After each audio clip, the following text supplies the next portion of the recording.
हमारी इस बात पर ज़रूर से गौर फरमाइएगा, ठीक है।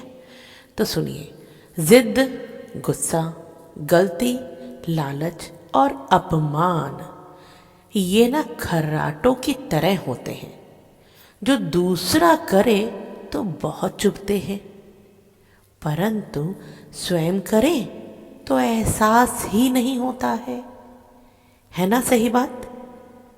तो समझ गए ना कि क्या करना है, ठीक है। समझ तो गए होंगे, इतनी सारी मैंने वीडियो डाली है, आप लोग समझ गए होंगे। तो किसी से ईर्ष्या नहीं करनी है, किसी को दुख नहीं देना है, सबको खुशियाँ देनी है। ये मानव जन्म जो है ना बहुत मुश्किल से मिला है, तो इस जन्म में हमें लाला राधा रानी को प्राप्त करना है, ठीक है। हर सांस पर राधा नाम रटना है।